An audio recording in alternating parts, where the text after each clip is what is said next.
Hello and welcome, my Flappy Birds making flapjacks. How you doing today? It's Chris here, and I've got a new series for you guys. This is not on the wrong channel, by the way. This is on the correct channel. I decided to do this because I basically just want to give you guys some content. I really haven't made much lately, and I feel like not that many new updates have come out for a lot of the games that I normally like to play. So while I wait for either League of Legends mobile to come out, or for a new Kingdom Rush update, or for maybe some sort of new other content maybe Age of Empires 4 content, if that ever comes out. Those are games that I'm kind of excited to play. While we wait for that, what I want to do is I want to make a new series for you guys. So let's just get started in here. What I'm going to do is I'm going to play through just about every map here on just about every difficulty that you can play, and just make guide videos. This was my kind of how I got my channel started. I made guide videos back in the day, man. And honestly, I gotta say that I really still enjoy making them. They're actually one of my favorite videos to make, teaching people how to play. I don't know why I like it, but I do. So what I'm going to do is I'm going to make these videos roughly 25 to 30% strategy, showing you guys kind of how to play, what kind of towers you should probably use, why you should use them, and then sort of incorporate a little bit more fun stuff in here as well. Mostly just random stories about my life, or random stuff that I'm thinking about, or kind of anything else. You know, I was actually just, somebody told me that they would really like if I made a podcast, right?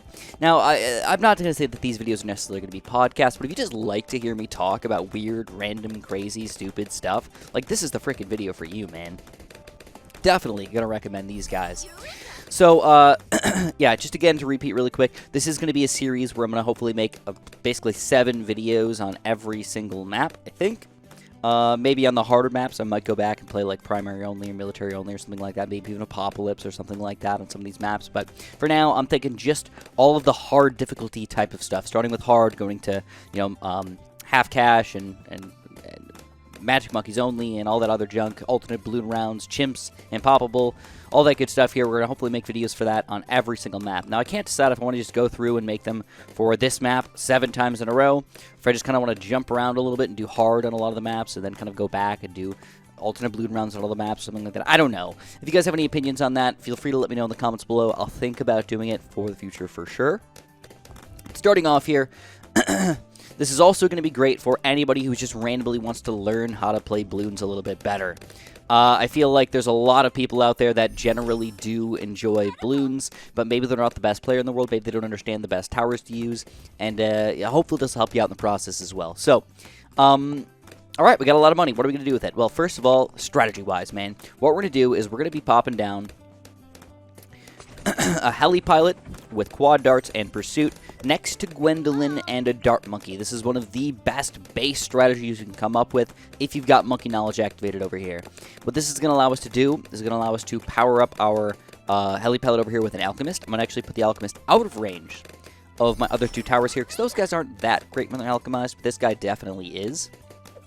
So, the way this basically works is right now we have a lot of projectiles going on. We've got all different types of popping power that we need, except for camo-led popping power at the moment. We've got our camo detecting crossbow dart monkey over here. He can pop all types of camo balloons. We've got our good balloon popping power tower here, Gwendolyn, who can also pop camos with her cocktail, which is awesome. Then we've got our heli pilot here, which is going to be our brute force damage doing amaze-tastic tower over here that can do basically everything. Gwendolyn's also a great lead balloon popping power tower, so she's got that covered as well. We can pop all different types of balloons, except for camo LEDs at the moment. But we're going to change that very, very quickly. We're going to get the Razor Rotors, we're going to get the Big Jets, and the IFR, and now we've got every type of popping power and a very, very good strategy we don't have to do that much for. The game's just going to play itself and win for us, which is what we want to see happen. Sure, we could use abilities and do weird stuff all over the place, but that's really not what I'm about here. I want to make this simple and easy for you guys to follow.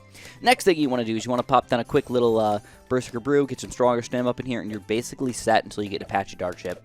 And then you're good to go. Game over, man. Easy as that. That's all we're going to do here, guys. I know.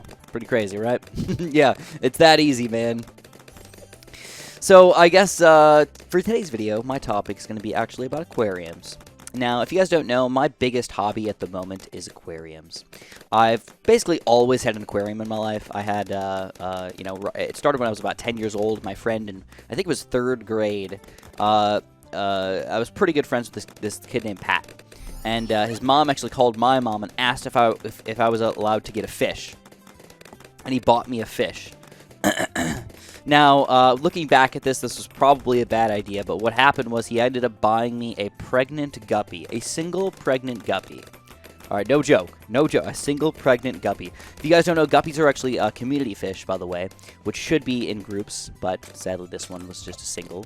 Again, just I think like lack of knowledge in the normal realm of real people situations probably adds to the fact that people don't know how to take care of fish very well, which I actually want to explain about in just a second here, but.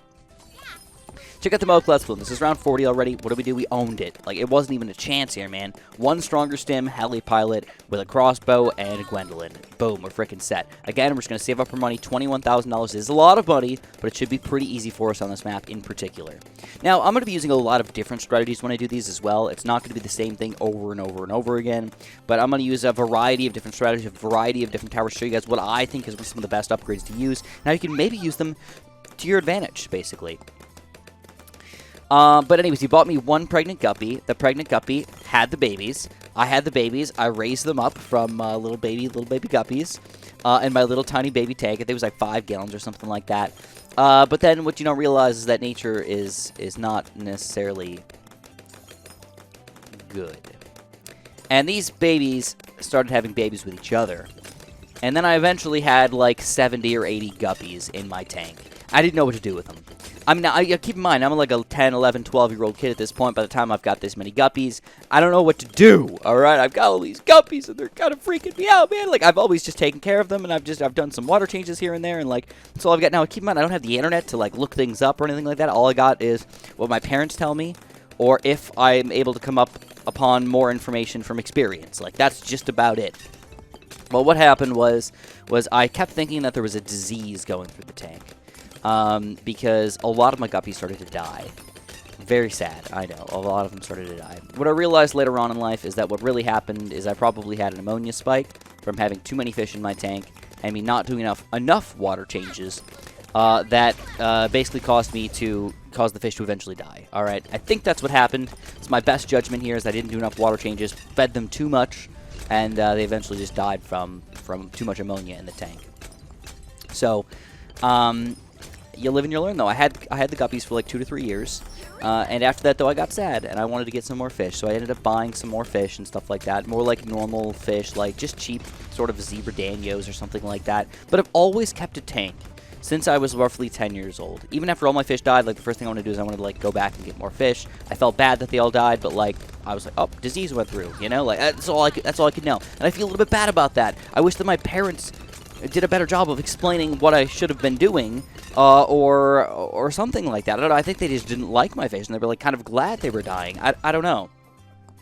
But regardless, right now what we've got is we've got an Apache dart ship, which, by the way, should be in range of Gwendolyn. She does do this extra burst of fire around here when there's Bloons in range, and that powers up the towers around her as well. All right. Next thing we're going to go for, though, is we're going to actually go for a crossbow master. It's going to be a 5th-tier tower, which is kind of fun to use, you know? So I feel like we should just go for a 5th-tier tower here to have some fun. So here's your guys' lesson really quick in fish, in aquarium keeping.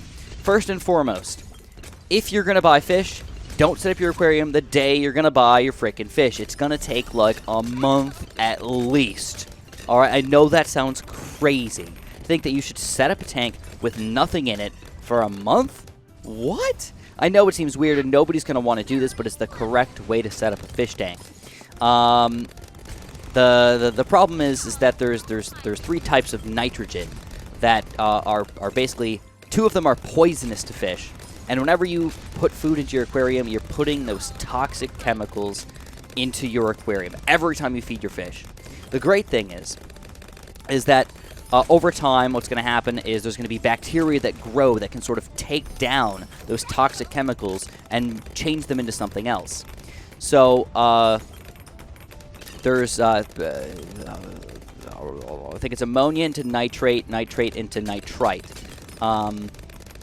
I think so, at least, from remembering from memory here. All I know is the first 2 types of nitrogen are poisonous, and the third one is not as poisonous, but still slightly poisonous, or toxic, I guess you could say, to your fish. So what's sad is a lot of people will just throw down their aquarium down, they'll put their fish in the tank, and they'll just start throwing fish food in there, and they'll be excited, and they'll feed them 2 or 3 times a day, throwing fish food in there non-stop, and they're like, oh my god, he's eating it all, or like, if he doesn't eat it, it doesn't matter. And then what happens is all that fish food that's decaying, or all the poop that comes out of your fish from eating all that delicious food, is going to also decay and turn into a giant ammonia spike, and a lot of times this is why a lot of people's fish die within the first week, or whatever. They'll get an ammonia spike, and then they'll die.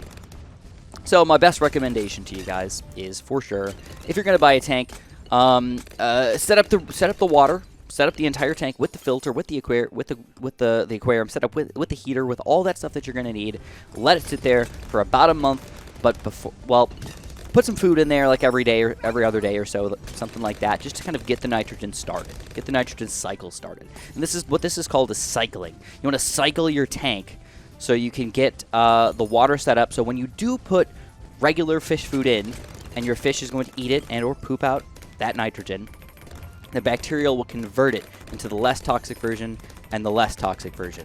Alright, that's your goal with that. Another thing about fish tanks is if you have any fish tank whatsoever that does not have a filter and a heater, you're almost guaranteed to be doing it wrong. Alright, you need both. I know it sucks, but if you're going to buy a fish tank, don't buy a fish bowl and toss a beta in. It's so mean to the fish. He's going to die. Betas should live 3 or 4 years. You know, if your betas keep living 6 months or 3 months or something like that, they're slowly dying. They're not living. So, it's something that hurts my feelings to see these little betas in these cups, because you think, oh, they can live in these little tiny cups. No, they survive in the little tiny cups. They don't live in the little tiny cups. They survive for as long as they can because they are tough fish. But it doesn't mean they're thriving or doing well or even happy in their life. So make them happy, get them a heater, get them a nice little filter on there, and let them live. Alright, that's my sort of rant here for you guys. Because this is my hobby, and I do care about animals. I do care about these fish. I don't want them to suffer or anything like that. So right now, I don't know. I guess that's like my main lesson here, is that you should 100% try to make your fish happy. Not just try to keep them alive. You know, like, it should be easy to keep your fish alive if you just set up the tank right. Have your filter constantly going. Probably have an air stone in there. Not a necessity, depending on the amount of fish you have, but try to keep an air stone in there. I think a lot of people underestimate the necessity of a heater as well.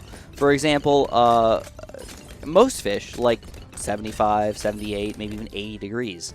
And, like, even in people's houses, it usually doesn't get up to 78, 80 degrees all the time, you know? Like, even during summer, like, it doesn't necessarily get that hot in some people's houses, or they keep it lower than that with the air conditioning.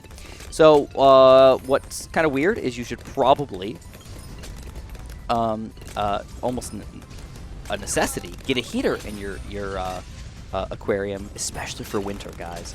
I mean, my house is usually 68 degrees in winter, and I can guarantee those fish are not going to be happy. It's like 10 degrees colder than they like it. They can't just put a jacket on, you know? Like, they just have to exist in it. It's like, they can sort of get used to it, and some of them will survive, but they might not be happy about it, you know? Just make them happy, all right? These are tropical fish most of the time. They live in tropical areas where it's always warm. So you'll want to make them happy here. So finishing off this video really quick, guys. It's already around 78. We're doing very, very well. We've got a crossbow master. We've got an Apache dart ship. We've got Gwendolyn here powering these guys up. We've got an extra stronger stem here to power up our little village. We haven't had to use any abilities or anything like that. It was a nice, simple, easy way to take these guys down. Fun, simple, and easy. It's what I want to make this series out of. Hopefully you guys learned a little bit about fish today as well. Hopefully. If I can ever do anything for you guys if you have any topics you really want me to talk about, let me know. I'd love to hear about it in the comments below down there. Let me know, and I'll try to make it happen. Not a guarantee, but I'll try and make it happen for you guys. Don't forget that throughout these series, man, if you guys want to throw me a like, I'd really appreciate it. Press that like button, subscribe. It would make me a very, very happy person to get that from you guys. If you really, really don't like this content, I understand. Wait, I'll make better content in the future, but for now, I wanted to post something, you know? I felt bad not posting anything on this channel for like an entire month. So let's get the content out there and let's have some fun together, alright guys? I'll probably talk more about fish and aquariums in the future, specifically about like my aquariums and maybe some stories about it. But for now, this is what you get, guys. Thanks so much for watching and have a super duper delicious day.